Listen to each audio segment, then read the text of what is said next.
Good morning, good afternoon, and good evening, wherever you are on this beautiful planet. My name is Katana Malinowski, and I am the host of Transformational Art with Katana, making the unmanageable manageable. Welcome.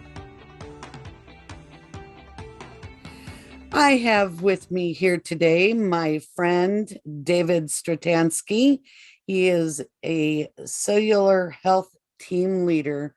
Welcome. Thank you. Thank you, Katana. It is so wonderful to have you here with me today. One of the things that I like to do is to help the audience get to know you while they're getting to know what you do and how you help people transform, or the transformations you yourself have been through. So, who is David Stretanski? Who is David? That's a very good question.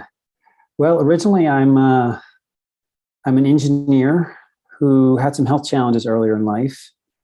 And although I enjoyed my technical career working on the internet, many years ago, I wanted to do something more important. And I knew that something more important was going to have to do with health because I had had my challenges and was able to resolve those challenges naturally when medical advice couldn't.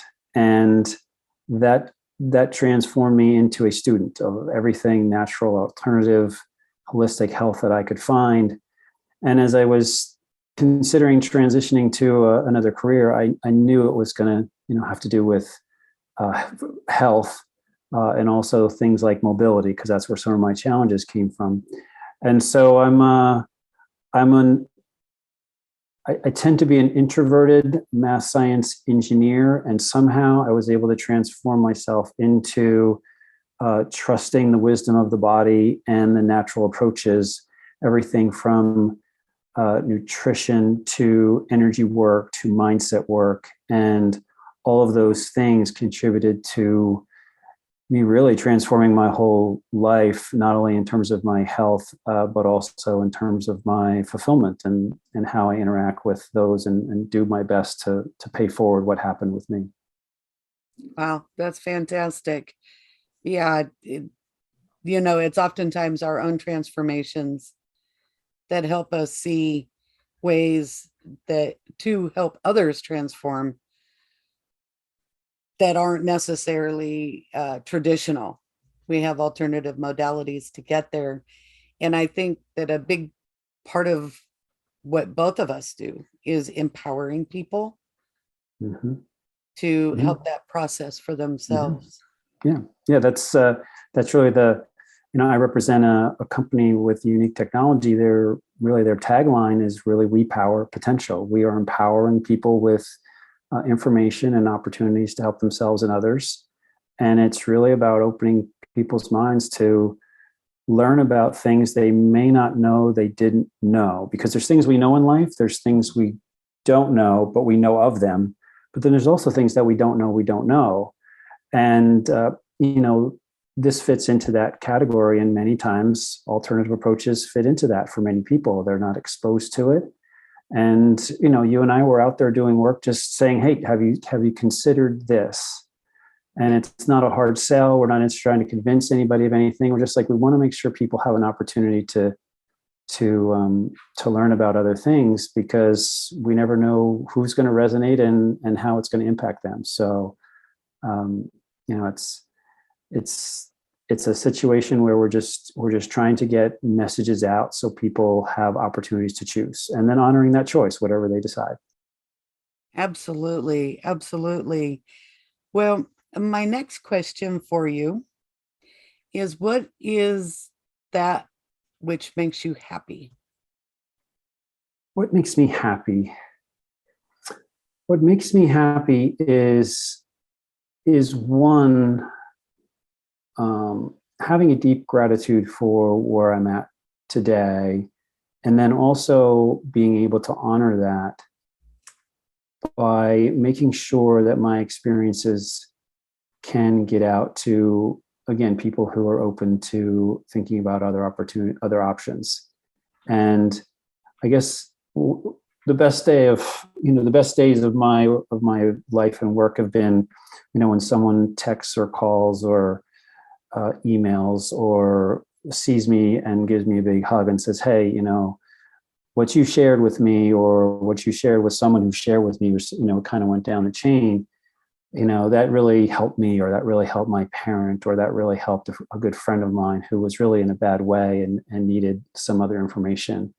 And it goes back to an ancient proverb that I heard many years ago. It says, like in the traditional Chinese philosophy, it says, when you find something that is of value to you, it is your duty to pass it along. It's not just an, oh, by the way. Yes. It is your duty to actively participate in making sure that information that could serve someone else does so. So when I see the effect of that philosophy that I've taken on in life, when I see that come back in ways that I could have never have imagined, someone calls and says, you don't know me, but you told somebody who told somebody who told somebody, and this is what's happened in my life. You realize that, we're all just part of a big chain. And I don't want to be the one to ever break the chain of information that could possibly help somebody. So I've dedicated my time and my efforts to making sure some messages that I think are very important get out to people. And where that goes, how that goes across the world, because it is, has a global effect these days. That's what really makes me happy, is that there's a legacy out there that I'm leaving, and to know that there's part of that legacy that I'll probably never hear about, because the ripple effect of what I do is not going to be fully known to me.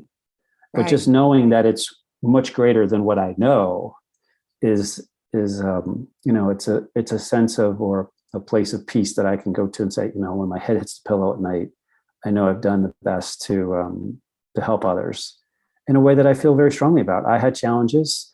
The physicians couldn't help me. And luckily, a friend of mine shared some very simple information with me.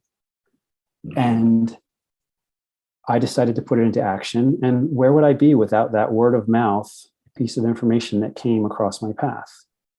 So not only do I feel strongly about sharing information, but I also feel strongly about sharing it face to face, heart to heart, belly to belly, because I believe, those are the experiences that create the interest that can allow someone to not only consider something, but that also follow through on what it is that what was recommended.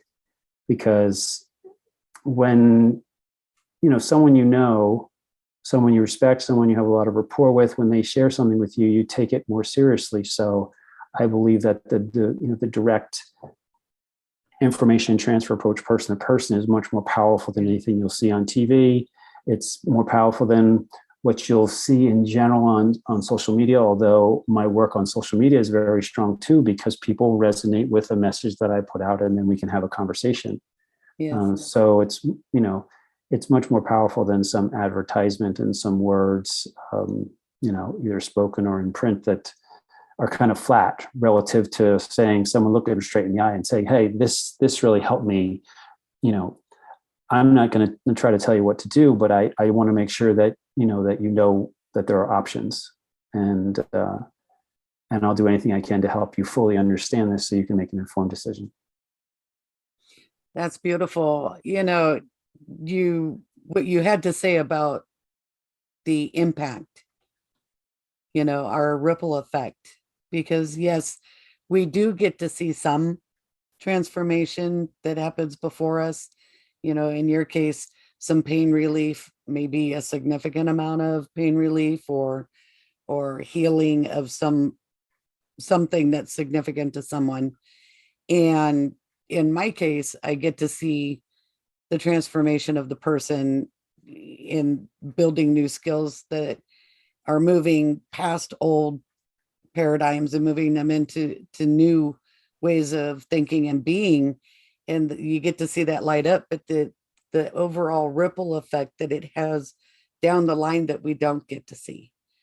There's something really special about that, because whatever we heal now, and this is something I recently learned, what we heal now will also have an effect on the generation that we have. So our children, Mhm. and then their children, and it's generational.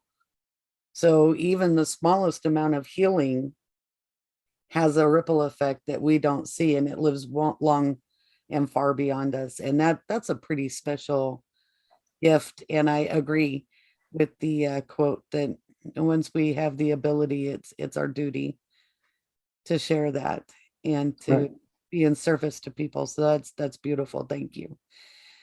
Thank you. Conversely, the next question is, what are the things that make you sad or angry?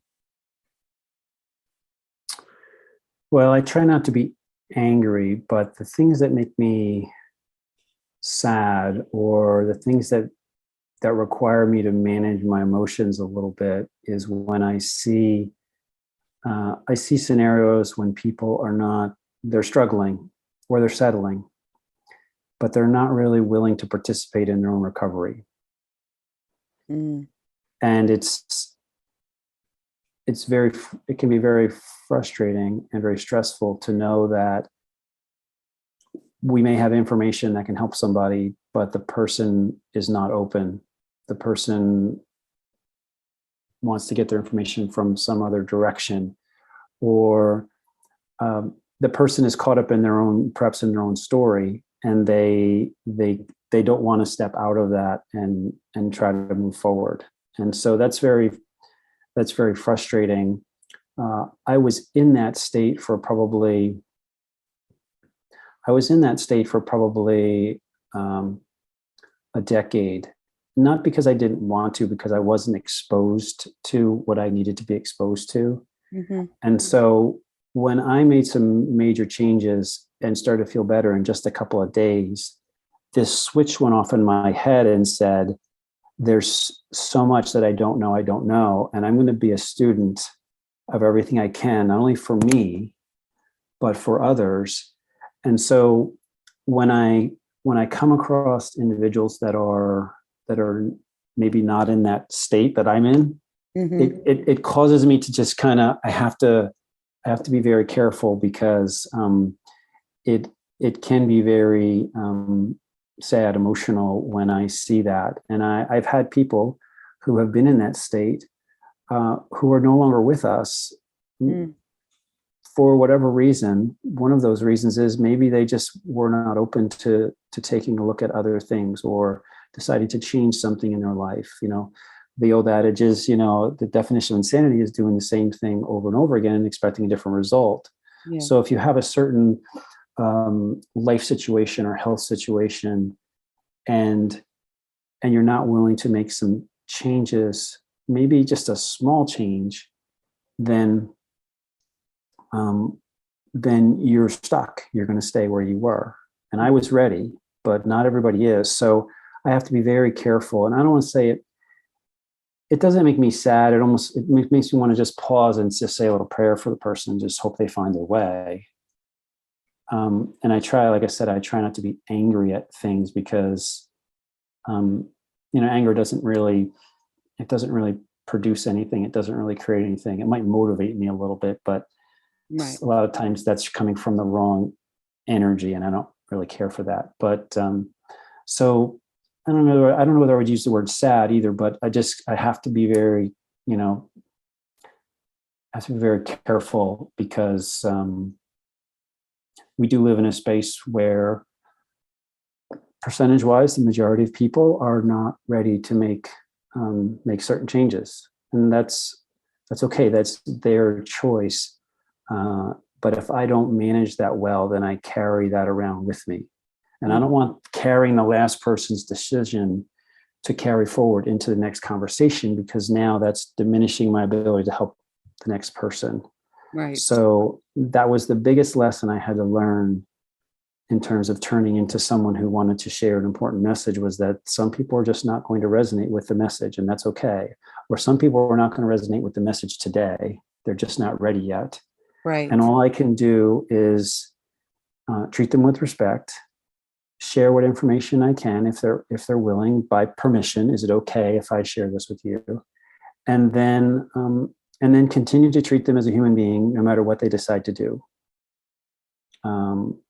Just to make sure that I do my part to be respectful no matter what, because you never know what's going on in someone's life, and oftentimes people will not, you won't know the full story. So why would you judge what they decide to do? Right. So that's really what makes me pause a little. Angry, no. Sad, yeah. Sometimes it does make me a little bit sad, but I try not to go there and just stay positive as much as I can. Oh, thank you. Yeah. It is a good point to bring up that, people aren't always in that space or frame of mind to be able to receive the messaging that's going to allow them to make that choice that will empower them to improve their situation, whatever it is. Mm-hmm. And sometimes it's just a temporary condition or state that they're in. And I was reminded of that when you said that, whatever conversation you had, you have to be careful not to bring whatever that was to the next conversation, so that it doesn't influence that conversation. And it just kind of resonated with me that, well, that goes into those choices that people make, maybe that day or that moment. It could be Yeah. just as fast as the Yeah. moment they no longer have the conversation and go, oh wait, wait a minute, maybe that has something to it. And which is why I like to follow up with people.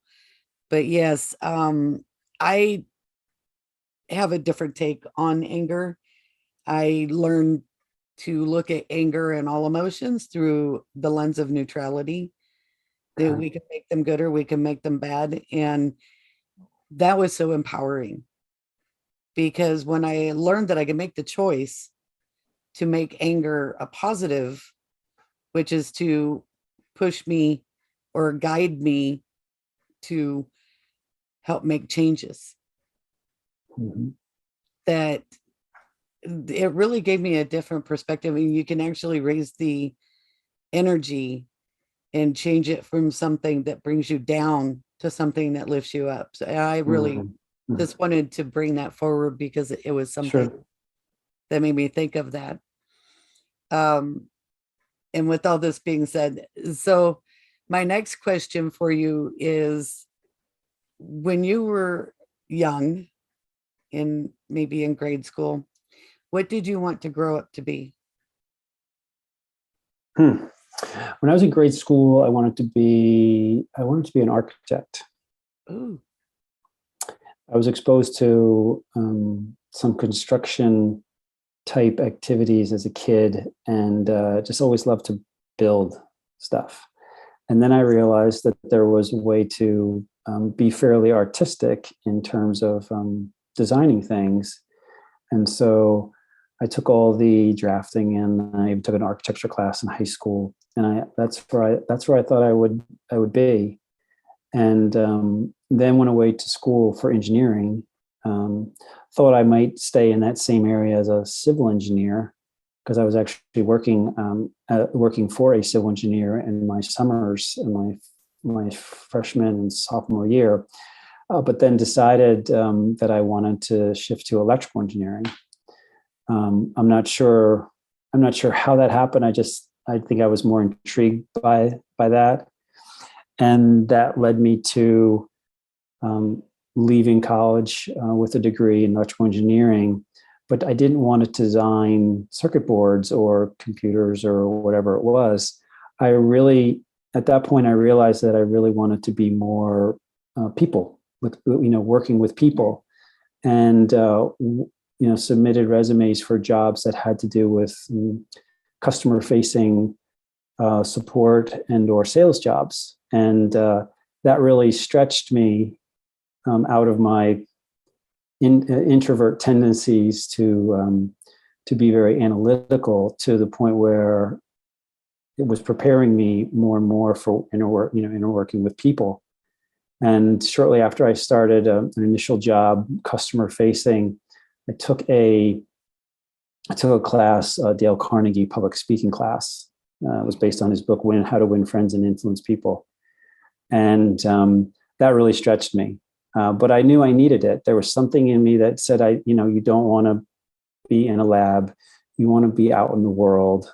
And I knew that's where, the greater fulfillment was going to be. So started out very, technical, analytical, but I knew there was the other side of me that needed to be developed. As a kid, I was fairly quiet and shy. So I started coming more and more out of my shell, all by intuition. I just knew that I didn't want, to be in a certain arena, and I knew I had to stretch myself, and I've been doing that ever since. So yeah, that's how it started. Oh, that's fantastic. You're probably one of the first people that I've spoken with that actually pursued exactly what they were, interested in. And I find that fascinating, but I also find it fascinating, the engineer side of you, and then the fact that you work with Cellular Health. There's you've got both the technical component as well as the human component, and I find that fascinating. It's really fantastic. Which right, yeah, there is another synchronicity there that occurred when I started my job as an engineer out of school. I worked for AT&T, the phone company, essentially working on their intranet before there was even an internet. Yes. So I was essentially in the communication business. I was in how do computers on a network communicate clearly, for effective business, whatever that was. And my work now is once again in communication, but it's at a whole other level. In that, if you consider that the body is an internet with 75 trillion cells, each one of those cells being a computer with master supercomputer capabilities, blessed with programming that we should be very thankful for. All of those cells need to be able to communicate well, not only with each other but themselves. And so the work that I do now is helping people realize that there are technologies that allow us to amplify and clarify the signaling that our cells use to stay healthy. So there's that parallel as well, which was kind of interesting when I kind of did one of these, scratched my head and go, isn't that interesting how I'm back in the communication business. Yeah. And I understand not only the value of that, but the analogy of the idea is that, if signaling is not clear, nothing really else matters in the body. Nutrition really doesn't matter. Even the energy of the energy work that many people do that help people with doesn't really matter if the basic underlying signaling that our cells use is not plentiful and in balance. And so that's another twist to the story as to how I'm essentially right back where I started, but in a whole different realm of work. So yes, you just reminded me of whole body health, where the alignment. So it doesn't matter if it's just the mind that's in balance or alignment, or one other component. They kind of all work together. It all works together. And I've had people who have been ill, and we can help them physically with the messaging that our cells are using. But if they're totally and completely in fight or flight because of some other thing going on from a mental, mindset perspective, then their body is going to continue to churn at that mindset, which is, lots of oxidative stress, lots of inflammation, and perhaps a health challenge. So I always look for opportunities when I see individuals is to kind of look at someone from a whole perspective. Like, yes, there's nutritional approaches. Yes, there's a cell signaling approach. Yes, there is a mobility approach. Are you getting out and moving daily on a daily basis? And then, of course, what sits on top of that is really what's going on up here, because that's really going to determine whether the person is going to be compliant with anything you suggest. Will they stay consistent with it? And will their daily mindset interfere with where they're headed? And maybe it's a yoga practice or a meditative practice, or seeing someone who can help them sort through those challenges that put them into a fight or flight mental state. And I know that well. I was in fight or flight for over 10 years. I guess a little bit of the story was in high school, I hurt my back wrestling and I continued to wrestle on it. And it ended up healing short and kind of had me twisted and my posture was off. So I was very active. I loved good sports, but I was always in pain after doing anything. Right. And that led to muscle relaxants and painkillers. And that led to digestive issues, which led to a very unpredictable digestive system. That led to a skin condition, which led to even more medications and even more side effects. And it took me until around age 30 to figure out that that wasn't working and that I needed to find another way. And that's when a friend showed up and said, why don't you consider this? I made some pretty significant changes to my diet and my lifestyle. And within a few days, I started to feel just a little bit better. And I said, you know what? I think I'm onto something. The physicians can't help me. They're just trying to medicate me. And so that turned me into the student. It also turned me into an advocate for doing things naturally to help the body do what it's designed to do. I don't like medications. I haven't really taken any medications for roughly 20, 24, 25 years. And I will avoid them at all costs. And I just feel like the body wants to come to balance. We just have to figure out what it is that's causing it to be out of balance. Is it our lifestyle? Is it our environment? Is it, some other challenge that's throwing us off? And, when you put your finger on that, hopefully the person will be motivated to make the choice to continue with whatever that is. And again, I'm just here to present opportunities to see what might be the cause and offer a solution.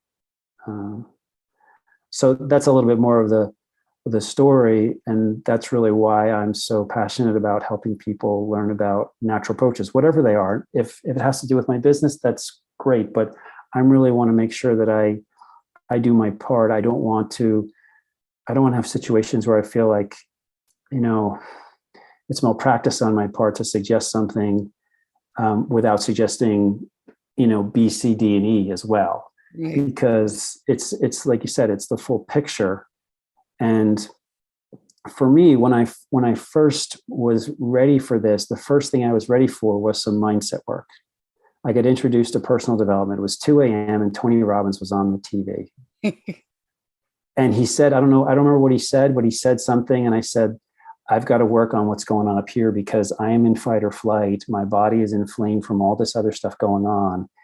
And like 3 or 4 months after that occurred, a friend of mine shared some health information with me. Now, would I have accepted that health information if I hadn't seen Tony Robbins and done that beforehand? I don't think so. I don't think I would have been ready. Yeah. So it was up here first. And then I was able to make some changes, stick to them, and then go, I'm onto something. What else can we learn? What else can I implement? I've been frustrated for 10 years plus because I was missing out. I missed a lot of my 20s, an unpredictable digestive system, a back that would spasm on me at any moment. I hesitated to do a lot of things and I was ready. I was lucky. I was really lucky I was in that state. And so again, it's really just about being a conduit for some information for those who are ready to learn something new. And an example of what can be, and the worst thing is to decide to do nothing, because there's always that take the leap, take the chance. The worst case scenario is that you're still where you're at. Yeah, that's you always have that to fall back on. Why not try? And I got into a state where I was always trying something new, and it got to the point where I'd go see family, and they go, "So, what are you eating these days?" Because I was always changing. I was these 2 to 4 week intervals where I'm going to try this. I'm going to take that out of my diet. I'm going to add this, because there's a lot of science and research out there, but when it comes down to it, it's a study of one. It's a study of how you feel given a certain scenario. And, we know a lot about Mother Nature, but Mhm. in my mind, it's not nice to mess with Mother Nature. So let's, let's try to figure out what works for individuals and do the best we can versus, thinking that, one approach is going to work for everybody, because I have a different past. I have a different mindset. There's different things going on here. I have different genetics. I have different genetic expression based on the EMF in this room where I'm seated right now. I mean, there's so many variables, and so in the end, I think it's up to all of us to pay attention and to adjust our approach, based on how we feel, and take notes and figure it out. And it can be a long process, but in my mind, it's worth it. And but the first step is really to have an open mind to other sources and other options. And if a person resonates with a natural approach, something more holistic, then that's really those are the type of individuals that I love to connect with. And not to say that I don't like to connect with others as well, because I think there's always an option. There's always an opportunity to be that person that turns somebody's light bulb on, that says, maybe that'll help me, or maybe I should consider this. Yes. And it can be, the interesting thing is that not only can we be the leaders, but oftentimes the people that we're working with can be the leader for the next person that might not have considered it before. And that's a really neat aspect to what we do. And I love what you were talking about in terms of the alternative modalities. I went through 22 years of traditional talk therapy, and at different times they put me on medications just because what I was going through was so intense that they didn't want me to, I guess, freak out or whatever their thought process was. And I ended up having to tell them, well, in order to move forward, I need to come off of this. I actually need to be able to feel this. I need to understand what my body's doing in response. So it was actually not just my head. I was recognizing what it was doing to my body. Absolutely, yes. And of course, those stresses that didn't get worked out over time, that stayed with me because they just didn't seem to have the ability to help me with certain things, which is where my work comes in. This is work that I developed through those experiences. And I had a heart attack at 29. Oh, wow. Okay. Because my body was still translating what wasn't translated up here into that stress. And that's why I have, my passion too for doing what I do. So I resonated with you when you were saying you missed out on your 20s for the most part because your body was doing this. And I very much experienced the same thing. It's kind of almost a blur at this point. Yes.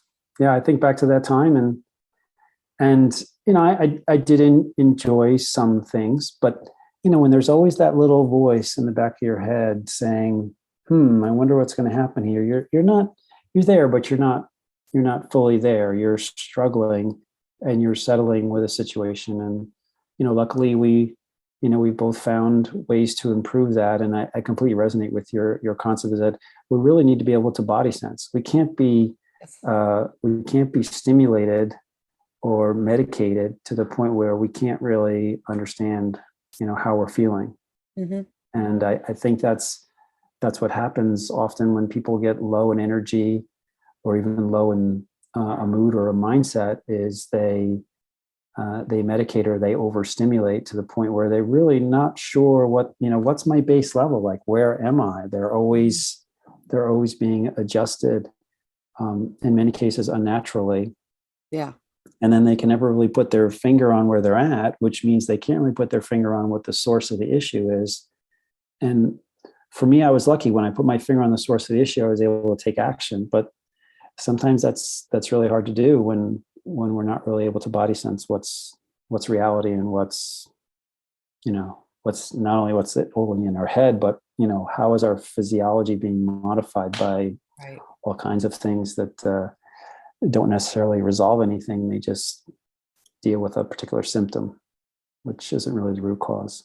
Exactly. So we're coming up on the end of our time together. So I want to get to the last three questions I have, which is one, what is your unique superpower? What's my unique superpower? My unique superpower is the ability to take all of my experience and self-education in an area that I feel very passionate about, and just simply be a conduit for that information, whatever that means. And as I said before, it doesn't matter whether it has to do specifically with my business or whether it simply has to do with treating a person like a human being and just looking to help them find a solution that they'll implement. Because the solutions that we have, some people are just not ready for. It's a brand new area of technology, completely natural, but some people are just not ready for it yet. So what else could I do to affect that person? In the same way that when you walk down the street, you can affect the person that walks past you with a greeting and a hello. And now that person, the ripple effect is going to affect somebody down the street. Right. Because that person's changed. So my superpower is really recognizing that, everyone I come across will either be uplifted by me or they won't. And I'm going to do whatever I can to make sure it's the former. Fantastic. In some way. Yes. Some way. Yeah.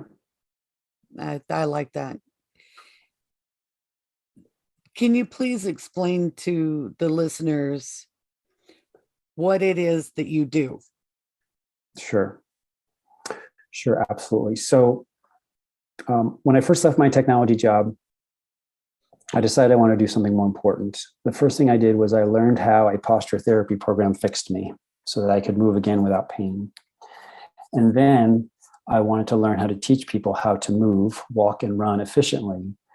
Something called Chi running, which is based on the principles of Tai Chi. So think Tai Chi principles, original principles, thousands of years old, martial arts applied to movement, allows you to get really efficient and never get injured. Well, that got me running again, running long distances.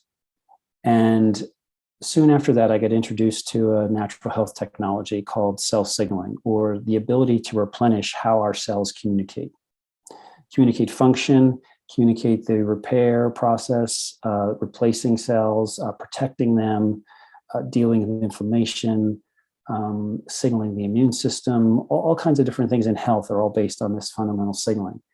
And when I was introduced to this, I was a little skeptical, but I decided to try it. I had an amazing athletic recovery experience that I couldn't deny. And then I said, well, what is this? And I started to think what this really was and realized this was a health technology that I needed to get to my parents right away.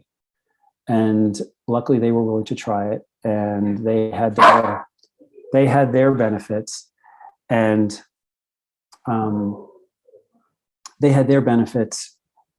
it's just become a passion of mine to make sure people learn about this. So the concept is cell signaling, and it's the ability to replenish that signaling. And I'm a representative of a technology company that has created this completely natural approach. It replenishes the signaling that our cells normally make. But with age or stress, this signaling gets out of balance or it gets depleted. And so when you replenish this, you are essentially replenishing the messaging that keeps us healthy. Another analogy is you're turning the dimmer switch back up in the body.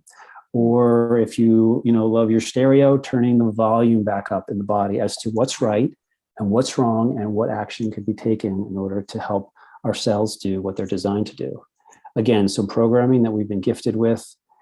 I'm grateful for it every day, and I intend to help it along as best I can and not get in the way of Mother Nature, because as we know, it's not nice to fool with Mother Nature. I think there's way too much of that going on in the world right now. Oh, Yes, a lot too much. Well, how can our listeners reach out to you? How can they connect with you? There's multiple ways. I think the best way to reach out to me is to just go to a very small little website that I put together. The website's www, the word team, TEAM, and then GCH. It stands for Team Global Cellular Health, teamgch.com. There's a way to connect with me there. You can send me a message. There's also a short video that explains my personal experience with this particular technology, and then a short video, a couple minutes, that explains the basis for it. And if that resonates with you, or you'd like to connect with me on another reason, I'd love to connect with people. Anyone who's interested in natural, holistic, alternative approaches to health, or maybe anything else I may have said. If there's something that I could provide some clarification on, I'd be happy to help in any way I can. That's fantastic. Well, I have one question that I ask all my guests, one last question, which is, what is one thing you would tell your 18-year-old self? One thing I would tell my 18-year-old self. Let's see, when I was 18, if there's one thing I would tell my 18-year-old self, is that the most freeing thing you can do in life is to become independent of the good opinion of other people. And that is not to be careless with your interactions with other people, but to care less when people don't resonate with who you are or what you have to share.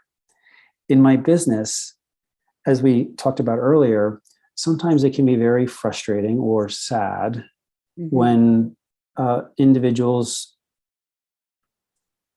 make decisions that are different than what we think might be helpful to them. Right. And oftentimes, when people do that, they can sometimes they can be a little defensive, or they can even put you in a situation where, if you were susceptible, they kind of knock you off your tracks because you put too much emphasis on what any one person thinks of you. Now, I don't know everything I need to know to be judgmental or critical of another person. So why would I allow someone else to be critical or judgmental of me and have that weigh me down? Right. And so becoming independent of what other people think, because they're basing that based on a limited set of information that they couldn't possibly understand everything that's going on over here to really have a good understanding. So in life, I have missed out on a lot of opportunities to live life and also to create impact and legacy, because I cared a little bit too much about what other people thought of me. So again, it's not about being careless. I'm very serious about what I do. I'm going to do everything I can, but I'm going to have to care a little less about those who don't quite resonate with my message. Because if I don't care a little less, then I carry them around with me on my shoulders. And that affects how I can help the next person. And that's the one thing. That's actually the biggest gift outside of my health that I've gotten from the work that I do, is to learn that lesson. Because not only has it held me back in my business, which I've overcome, but it's also held me back in life. And Absolutely. There's not enough time left to be worried about what other people think. I'm going to do me, you do you. And, I'm going to give you the respect that you deserve. I'm going to treat you as a human being. And if people don't resonate with me, hey, that's fine. But I'm moving on. I got things to do, and I'm creating a big legacy. I'm going to continue to create a big legacy, and letting go of that it's been so freeing. It's part of the fight or flight that I've had to let go of, which in turn has now helped my health as well, because I've let go of that, and that was a big piece of my challenges through high school, throughout my 20s, really up until a short time ago, when I said, okay, enough. I'm going to do me. and being vulnerable, and Facebook lives, being on social media, being out in the world, speaking my truth, stepping into situations. If I knew of something that might help with a challenge you have, would you want me to share it with you? Or would it be okay if I share it with you? And just asking, it's permission based. We're not convincing. We're not trying to, we're not trying to twist anybody's arm. It's permission based. Is this, are you open to learning something new? And if they're not, they're not. Still going to say a little prayer, wish them well, try to follow up with them as best I can, treat them as a human being, and know that, everybody's out there fighting a difficult battle of variables we can't even begin to understand. Well, you're speaking my language. I just recently came into the understanding of, letting go of what others think. So don't be careless. Don't not care. Just care less about what others think. Mm-hmm. Because what's theirs is theirs and what's yours is yours. You get to live your life. And yes, we are limited to the number of days, hours, minutes we are on the planet. We never know when that's going to be. And I think the best example of that, visual example of that I had recently was the jelly bean video. I don't know if you've seen this. It counts down the days, hours, minutes, years of your life by jelly beans. And it's on YouTube. And I'll post that in the link when I post. Okay. Yeah, that'd be great. I'd love to see that. Yes. Yeah, it really puts things in perspective. Sure. Yeah, there's only so much time left. And as we discussed, I miss some of my 20s, and I could look back on my 20s and I could be angry about that. I could be sad about that. But if my 20s didn't happen, and if what happened around age 30 didn't happen, and if my instinct at 40 to leave my career and do something more important didn't happen, then I wouldn't be where I am here right now. And I feel like I'm in the best space that I've ever been in life right now, because I know what I'm doing is important. It's fulfilling. And I know that there is this 10 times, 100 times, 1,000 times ripple effect that I don't even know about that's occurring because I'm sharing an important message. And one last thing I'll share is that, the founder of our company has often said that the miracle of our company is not the technology. It's very powerful, very simple, but it's not the technology that's the miracle. The miracle is the person who has the courage to open their mouth and share it. Because that is where the magic happens. That is where people get exposed to new things that can transform their lives in different ways, health ways, financial, all kinds of different ways. And so there's little snippets of information like that roam around in my head that allow me to overcome what other people think. Yeah. And, there's all these little phrases, a lot of personal development mentors over the years, and they're all like talking, and they're all sitting on my shoulder, talking in my ear when certain things happen.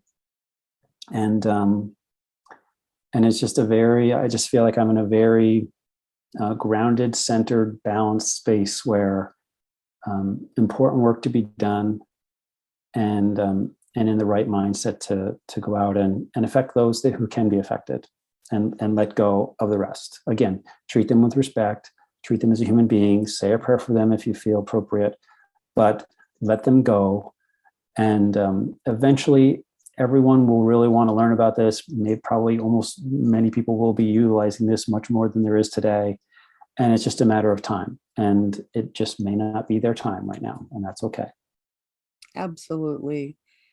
Absolutely. All we can do is put ourselves out there, and those that will resonate with our message will come, and it'll be a beautiful experience. Well, thank you so much for being with me. Thank you, David. I really appreciate you and everything that you do.